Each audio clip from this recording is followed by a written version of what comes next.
வணக்கம் நண்பா. இந்த ஒரு பர்ட்டிகுலர் வீடியோவில் நம்ம ஆர்பிஐ அசிஸ்டண்ட்டில் கேட்கக்கூடிய மாடல் கொஷின்ஸ் வந்து பார்க்கலாம். நம்ம இதுக்கப்புறம் ஆர்பிஐ அசிஸ்டண்ட்டை ஃபோக்கஸ் பண்ணி ஒவ்வொரு வீடியோலையும் 5 கொஷின் ப்ரீவியஸ் இயரில் கேட்ட கொஷின்ஸ் வந்து நான் கொண்டு வர போகிறேன். ஸோ டைம் வேஸ்ட் பண்ணாமல் ஃபர்ஸ்ட் கொஷின் உள்ள போகலாம். ஸோ ஃபர்ஸ்ட் கொஷின் என்ன கொடுத்துருக்காங்க அப்படின்னு சொல்லிட்டு பாருங்கள். 2 inlet pipes can fill a tank in 12 hours and 8 hours respectively. A drain pipe can empty 35 buckets of water per hour. If all the 3 pipes are opened together, the empty tank gets filled in 24 hours. So what is the capacity of the tank? So இந்த கொஷினை video pass பண்ணிட்டு இந்த கொஷினை first try பண்ணி பாருங்க. So try பண்ணியிருப்பீங்கன்னு நினைக்கிறேன். இப்போ நம்ம இந்த கொஷினை சால்வ் பண்ணலாம். ஸோ இங்கே என்ன கொடுத்துருக்காங்க, 2 இன்லெட் பைப் கொடுத்துருக்காங்க, A and B. Okay, so ரெண்டுமே வந்து இன்லெட் பைப் அண்ட் இன்னொரு பைப் வந்து கொடுத்துருக்காங்க. அது வந்து என்ன அப்படின்னு பார்த்தீங்கன்னா outlet pipe. So inlet pipe வந்து எவ்வளோ ஹவர்ஸில் ஃபில் பண்ணுது, 12. Second pipe 8. Okay, and third pipe என்ன சொல்லியிருக்காங்கன்னா அங்கே வந்து efficiency of the third pipe தான் சொல்லியிருக்காங்க, அதாவது 35 buckets per hour. Okay, so first நம்ம என்ன பண்ணணும், ஃபர்ஸ்ட் வந்து நம்ம எல்சிஎம் எடுக்கணும் இந்த 12க்கும் 8க்கும். ஸோ 12க்கும் 8க்கும் எல்சிஎம் எடுத்தோம் அப்படின்னா நமக்கு 24 பார்ட். ஓகே, இந்த 24 பார்ட் இல்லைனா 24 யூனிட்ஸ் தான் வந்து அந்த கெப்பாசிட்டி ஆஃப் த டேங்க் அப்படின்னு சொல்லிட்டு எடுத்துக்கலாம். ஓகே, இப்போ இந்த 24 பார்ட் வந்து 12 ஹவர்ஸில் ஃபில் ஆச்சுன்னா அப்போ 1 ஹவரில் 2 பார்ட். ஸோ சிமிலர்லி பி வந்து 3 பார்ட். பட் இங்கே இந்த டேங்க் வந்து டோட்டலாக எவ்வளோ ஹவர்ஸில் ஃபில் ஆகுதுன்னு சொல்கிறாங்க, 24 ஹவர்ஸில். அப்போ 24 பார்ட் வந்து 24 ஹவர்ஸில் ஃபில் ஆகுது அப்படின்னா அப்போது 1 ஹவரில் 1 பார்ட் தானே ஃபில் ஆகணும். புரியுதுங்களா?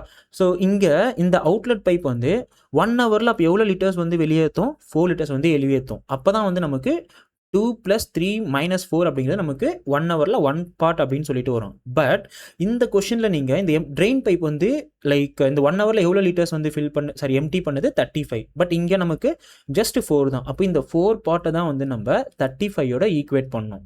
அண்ட் நம்ம என்ன கண்டுபிடிக்கணும், capacity of the tank. So capacity of the tank அப்படிங்கிறது என்னது, இந்த 24 பார்ட். அப்போ 24 பார்ட் அப்படிங்கிறது என்ன அப்படின்னு சொல்லிட்டு செக் பண்ணணும். ஸோ இது எனக்கு 1 டைம், இது எனக்கு 6 time. So 35 × 6. So cross multiply பண்ணிங்க அப்படின்னா ஸோ 35 × 6 என்னது 210. So capacity of the tank in buckets எவ்வளோ அப்படின்னு பார்த்தீங்கன்னா 210.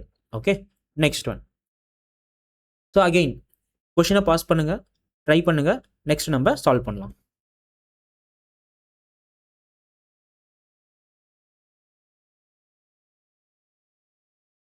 ஸோ சால்வ் பண்ணியிருப்பீங்கன்னு நினைக்கிறேன். ஸோ இங்கே கொஷின் என்ன கொடுத்துருக்காங்கன்னு பாருங்கள். 2 trains start at the same time from Bhopal to Jabalpur. Okay, so 2 train வந்து Bhopal to Jabalpur and from Jabalpur to Bhopal. So ஒன்று வந்து போபால் டு ஜபல்பூர், இன்னொன்று வந்து Jabalpur to Bhopal. After they cross each other the Bhopal train takes 12 hours to reach Jabalpur and Jabalpur train takes 27 hours to reach Bhopal. Okay, so இது என்ன அப்படின்னு பார்த்தீங்கன்னா இது வந்து hours time taken. Okay, so time ratio என்னவா இருக்கும் எதுக்கு, ஸோ ஜபல்பூர் ரீச் ஆகிற ட்ரெயின் அண்ட் போபால் ரீச் ஆகிற train. Okay, so 12 and 27 route. Okay, அப்போ இங்கே நமக்கு என்ன ஆக போகுது, ஸோ 4 and 9 அப்படின்னு சொல்லிட்டு வரும். அப்போ 2:3. ஓகே, ஸோ இதுதான் வந்து டைம் ரேஷியோ. அப்போ டைம் ரேஷியோ 2:3 அப்படின்னா அப்போ ஸ்பீட் ரேஷியோ என்னவா இருக்கும், 3:2. ஏன்னா டிஸ்டன்ஸ் சேமாக இருக்கும் போது டைமும் ஸ்பீடும் inversely proportional. Okay, fine. So இப்போ கொஷின் என்னது, if the Bhopal train takes 72 km/h, what is the speed of the other train. Okay, so 3/2. Okay, so அப்போ என்ன ஆகும் இந்த இடத்துல, ஸோ 3/2 அப்படிங்கிறது ஸோ அந்த 3 பார்ட் தான் வந்து 72. ஓகே, அப்போ 2 பார்ட் வந்து என்ன அப்படின்னு சொல்லிட்டு கேட்குறாங்க. ஸோ கிராஸ் மல்டிப்ளை பண்ணிங்கன்னா 72 × 2/3. So 1 time 24. So 24 × 2 48 km/h. Okay, so next one. So வீடியோவை பாஸ் பண்ணுங்கள், ட்ரை பண்ணி பாருங்கள்.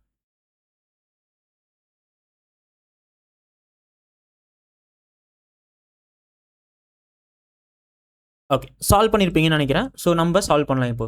The difference between total simple interest earned on ₹P at 12% per annum for 3 years and total compound interest earned on same sum at 15% per annum for 2 years when compounded annually is 375. So find the value of P.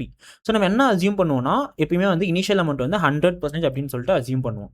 So first amount வந்து simple interest 12% per annum for 3 years. அப்போ 1 இயருக்கு வந்து 12% அப்படின்னா அப்போ 3 இயர்ஸ்க்கு 36%. Okay next 15% per annum for 2 years compound interest. அப்போ அதோட total interest எவ்வளோ வரும் 15 + 15 + 225/100 அதாவது 32.25. ஓகே ஸோ இது வந்து காம்பவுண்ட் இன்ட்ரெஸ்ட். ஓகே இது வந்து என்னன்னா சிம்பிள் இன்ட்ரெஸ்ட், இது வந்து காம்பவுண்ட் இன்ட்ரெஸ்ட். ஸோ ரெண்டுத்துக்கும் டிஃப்ரென்ஸ் வந்து எவ்வளோ அப்படின்னு பார்த்தோன்னா 375 rupees. ஓகே இது ரெண்டுத்துக்கும் டிஃப்ரென்ஸ் எவ்வளோ 36க்கும் 32.25%க்கும் 3.75%. ஸோ 3.75% தான் வந்து நமக்கு 375 அண்ட் பி கேட்குறாங்க, அதாவது 100%. ஓகே ஸோ 3.75 into 100 தானே 375. ஸோ சிமிலர்லி 100 into 100 என்ன ஆகும் 10,000. ஸோ ஆன்சர் என்ன அப்படின்னு பார்த்தீங்கன்னா 10,000. Okay next one. So pause this video and try it.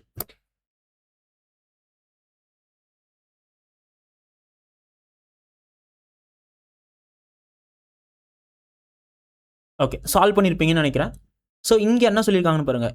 In 48 liter of water 40 liter of juice is mixed and then 50% of the mixture is taken out and then a liter of juice is added again. Okay, then the ratio of water to that of juice becomes 4:5. Find the value of A. Okay, so இங்கே வந்து என்ன பண்ணுறாங்கன்னா வாட்டரையும் ஜூஸையும் add பண்ணுறாங்க, அதுலேருந்து 50% வெளியே எடுத்துட்டாங்கன்னா அப்போ remaining 50% தானே இருக்கும். அப்போது 48 லிட்டர்ஸ்லேருந்து வாட்டர் 50% எடுத்துட்டாங்கன்னா அப்போ ரிமைனிங் பெண்டிங் எவ்வளோ 24 வாட்டர். ஸோ 40 liter ஆஃப் ஜூஸ்லேருந்து 50% போச்சுன்னா 20 ஜூஸ். ஓகே நெக்ஸ்ட்டு இதோட என்ன பண்ணுறாங்கன்னா 7 liter ஆஃப் ஜூஸ் வந்து ஆட் பண்ணுறாங்க. Okay so 7 liter of juice வந்து ஆட் பண்ணுறாங்க, அதனால ரேஷியோ என்னவா மாறுது 4:5 மாறுது. ஓகே ஸோ இங்கே நீங்கள் அப்சர்வ் பண்ணிங்கன்னா வாட்டர் வந்து ஆடே பண்ணல, வெறும் ஜூஸை மட்டும் தான் ஆட் பண்ணுறாங்க. அப்போ இனிஷியல் வாட்டரும் ஃபைனல் வாட்டரும் சேமாக தானே இருக்கணும். Okay fine. அப்போ இனிஷியலாக 24 liters ஆஃப் வாட்டர் இருந்துச்சுன்னா ஃபைனலாகவும் 24 liters ஆஃப் வாட்டர் தான் இருக்கணும். ஸோ இந்த 24 liters தான் வந்து இந்த 4 part. அப்போ 5 part என்ன ஆகும், ஸோ 4 எப்படி 24 மாறும் into 6. ஸோ சிமிலர்லி 5 into 6 அப்படிங்கிறது 30. அப்போ இனிஷியலாக 20 liter ஆஃப் ஜூஸ் இருந்தது, இப்போ 30 liter ஆஃப் ஜூஸாக மாறிடுச்சு. அப்போ எவ்வளோ அதிகமாக ஆட் பண்ணியிருக்காங்க 10 liters வந்து அதிகமாக ஆட் பண்ணியிருக்காங்க. ஸோ ஆன்சர் வந்து 10 liters. Okay fine. So next one. So video pass பண்ணிட்டு ட்ரை பண்ணி பாருங்கள்.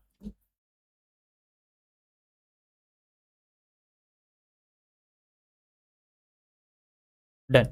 A shopkeeper gives 20% discount on a book and he still earns a profit of 33.1/3% on the book. So cost price, selling price and marked price. So 33.1/3 அப்படிங்கிறது ஃப்ராக்ஷனில் எப்படி எழுதலாம் 1/3.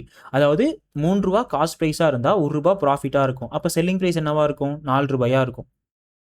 Okay and next discount எவ்வளோ percentage கொடுக்குறாங்க 20%. So 20% எப்படி எழுதலாம் 1/5. அப்போ 5 rupees வந்து marked ப்ரைஸாக இருந்தால் 1 rupee வந்து டிஸ்கவுண்ட்டாக இருக்கும். ஓகே அப்போது செல்லிங் ப்ரைஸ் வந்து நமக்கு 4. ஸோ இங்கே நமக்கு ஆல்ரெடி 4 தான் இருக்குது. அப்போ மார்க்டு ப்ரைஸ் என்னவாக இருக்கும் 5. நெக்ஸ்ட் இங்கே என்ன கொடுத்தாங்க cost price. Okay so cost price வந்து 600 அப்படின்னா டிஸ்கவுண்ட், அதாவது டிஸ்கவுண்ட் எவ்வளோ ஒரு 1. ஓகே ஸோ இந்த 1 part வந்து எவ்வளோ அப்படின்னு சொல்லிட்டு கேட்குறாங்க. ஸோ 3 part வந்து 600 அப்படின்னா 1 part வந்து எவ்வளோ. ஸோ கிராஸ் மல்டிப்ளை பண்ணிங்க அப்படின்னா 1 part வந்து நமக்கு 200 அப்படின்னு சொல்லிட்டு வரும். ஓகே ஸோ இதோட ஆன்சர் என்ன அப்படின்னு பார்த்தீங்கன்னா 200 rupees. ஸோ இந்த வீடியோ உங்களுக்கு ரொம்ப யூஸ்ஃபுல்லாக இருக்கும்னு நினைக்கிறேன். இந்த வீடியோ உங்களுக்கு ரொம்ப யூஸ்ஃபுல்லாக இருந்துச்சு அப்படின்னா இந்த வீடியோ உங்கள் ஃப்ரெண்ட்ஸ்க்கு ஷேர் பண்ணிவிட்டு மறக்காமல் நம்ம சேனலுக்கு சப்ஸ்கிரைப் பண்ணுங்கள். தேங்க்யூ.